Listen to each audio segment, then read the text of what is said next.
If you're in a high demand, high stress job with a lot of responsibilities, the possibility of burnout is real. This I know too well because I've experienced many burnouts throughout my career. And when you burn out, it doesn't do anyone any good.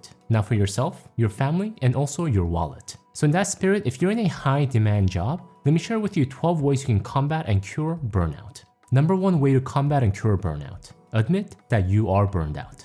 Before we can address an issue, we need to recognize that we have an issue in the first place. And in this case, we have to admit that we're struggling, that we're burned out, or close to it. And burnout is real, very real. It happens to all of us when we live in a state of continuous stress.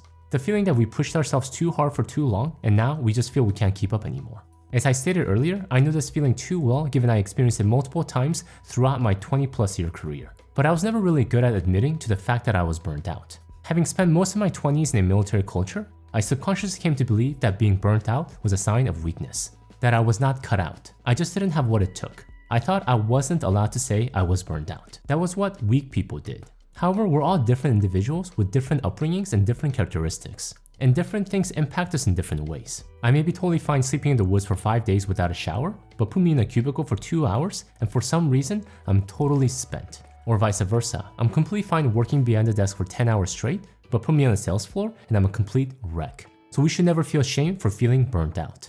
We can't get better if we don't first acknowledge that our current situation needs to change. Number 2 way to combat and cure burnout: practice self-compassion. As I stated earlier, because of my military upbringing, I came to believe that I wasn't ever supposed to be burnt out. Burning out was a sign of weakness. However, we should never be so harsh on ourselves. Yes, there are times when we need to push, because we're all more capable than we give ourselves credit for. But that doesn't mean we are machines, that we can keep on going and going like the Energizer Bunny. So grant yourself some leeway, some compassion, that it is okay you're not perfect in everything, that you make mistakes, that you should make mistakes. Not going 100% at all times doesn't mean you are a failure. That just means you're human, like everyone else. I'm a firm believer in playing the long game. What is the point of going 150% at work for 6 months and being completely spent for the next 6 months? So in order to prevent that from happening, we must practice self-compassion. Number 3 way to combat and cure burnout: create time for self-reflection. Once you recognize that you're burnt out and want to work on it, you need to create some space and time to reflect. One of my favorite self-reflection exercises is labeling. Labeling the different emotions I'm experiencing. One of the main sources of burnout is the feeling that we're not in control of our lives. Things are happening to us and we're at the mercy of our surroundings. Yes, we can't control what projects are assigned to us at work. We can't control when one of our kids decide to throw a tantrum. However, we can control our response to that event.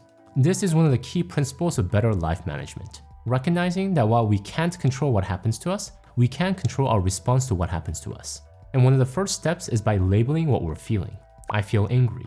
I feel overwhelmed. I feel anxious. It's because there's nothing so quite disempowering than feeling something, but not being able to identify and name what it is. When we can't even label what we're feeling, we feel like we've already lost. That's why I consider creating time for reflection and describing our feelings so important as one of the first steps to curing burnout.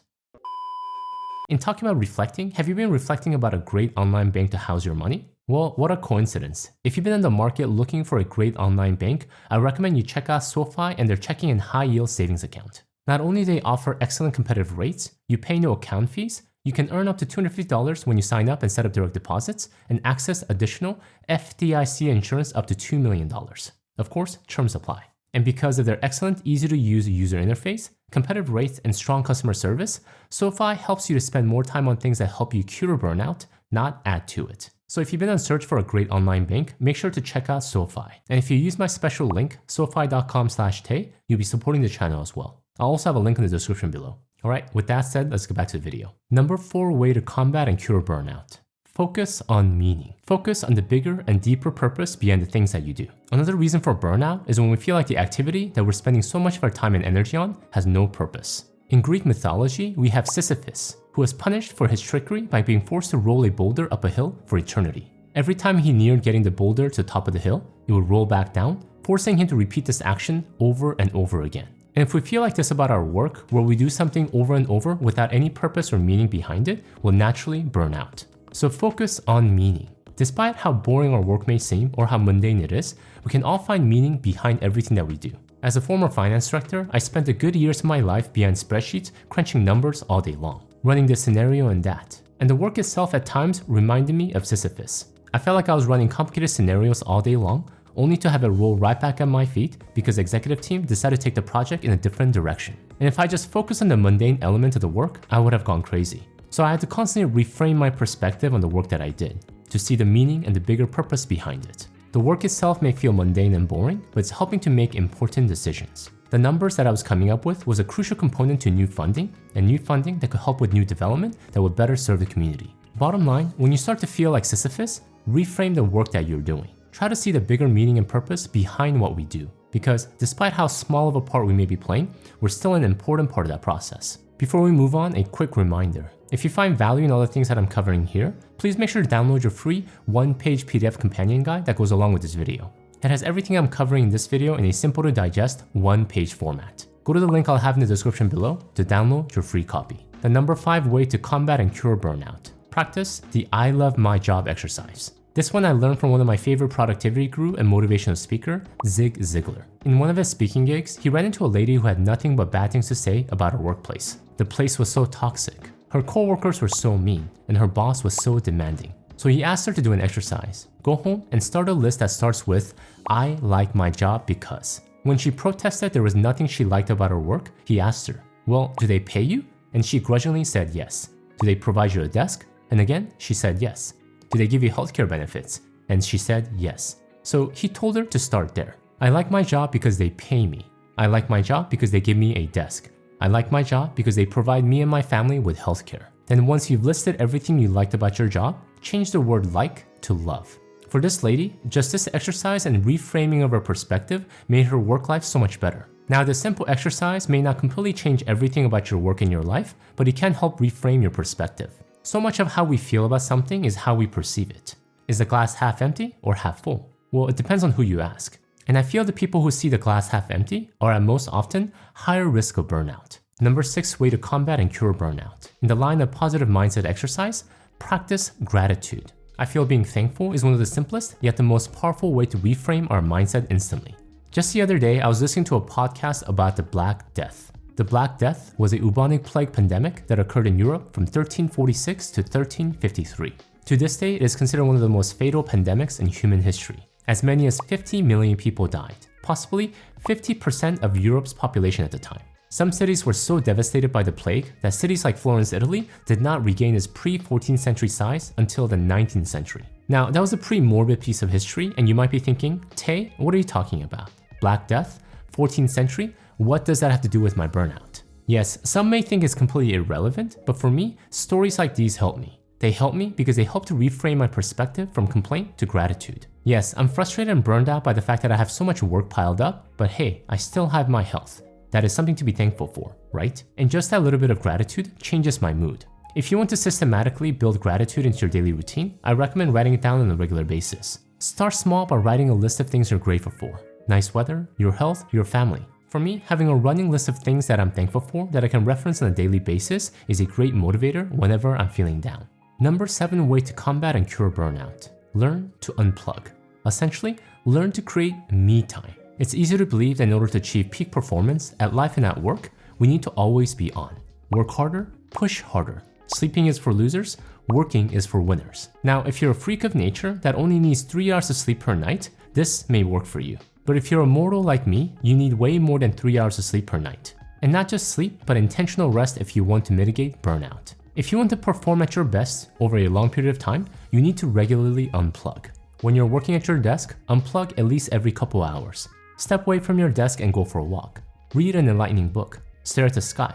Whatever to help you recharge mentally and emotionally. And also, whatever you do, please try to refrain from using technology, especially social media when you're unplugging. The me time should recharge you, not drain you. The number 8 way to combat and cure burnout. Continuing the theme of me time, treat yourself.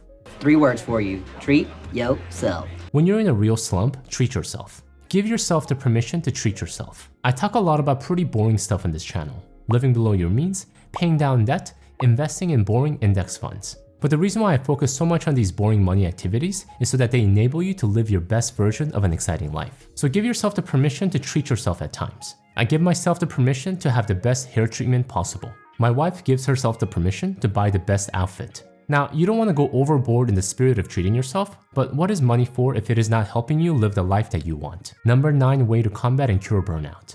Don't neglect the fundamentals. Another reason why many of us face burnout is because we neglected our fundamentals, more specifically, our bodies. We're not machines. Your body requires proper care, and this is especially more important if you're in a high-demand job that requires a lot out of you. So make sure to not neglect sleep. Aim for at least 7 to 9 hours of sleep per night. Incorporate regular exercise time into your schedule. And watch what you eat. Less processed and more whole food. I know, basic tips, but things we can easily let slide, especially in a high-demanding career. Lose an hour in the morning, and you'll spend all day looking for it. Number 10 way to combat and cure burnout. Establish boundaries. I used to naively believe that in order to be a good team player at work, I needed to say yes to everyone and everything.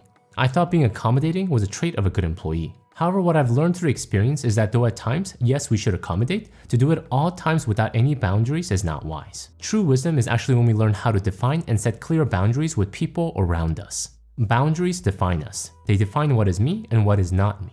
A boundary shows where I end and someone else begins, leading me to a sense of ownership. Healthy boundaries actually create clear expectations for healthy working relationships. It enables each party to understand what is acceptable and what is not. A relationship where one team member just reacts to everything the other team member requests is not a healthy working relationship. That is just abuse. It's easy to accept the burden of other people's problems as ours in the spirit of being responsible.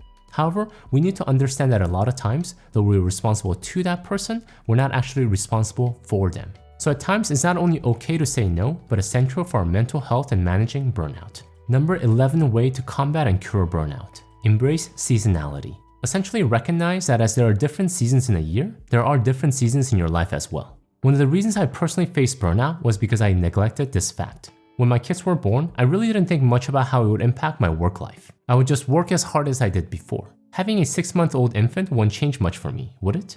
Oh, how naive I was. I didn't realize how foolish I was to think I could go at the same pace at work as I did before when my family life had completely changed. But going back to thinking being burnt out was a sign of weakness, I just thought I should push twice as hard. But all I did was stress myself out more because I felt I couldn't do anything well. Couldn't be at work 1000% and couldn't be at home completely present. So it's important to recognize that there are seasons in life, and it's okay to adjust with those seasons. If it was snowing outside, you wouldn't go out wearing shorts, right? And vice versa. If it was 95 degrees outside, you wouldn't put on your coat. You adjust with the seasons. If your family is growing, be okay adjusting your workload to adjust. Make sure to communicate to your boss and your team, but don't think you need to be at every meeting on your computer at all times and working on your PowerPoint presentation throughout the weekend. But you might be saying, what if I don't have that flexibility? What if my work is not as accommodating as I wish? Which leads to next way. Number 12 way to combat and cure burnout. Explore other opportunities. With different seasons in life, explore different opportunities. Opportunities that better align with what you want in life. I used to be terrified of looking at different opportunities because I saw that as a sign of weakness, that I couldn't handle the situation,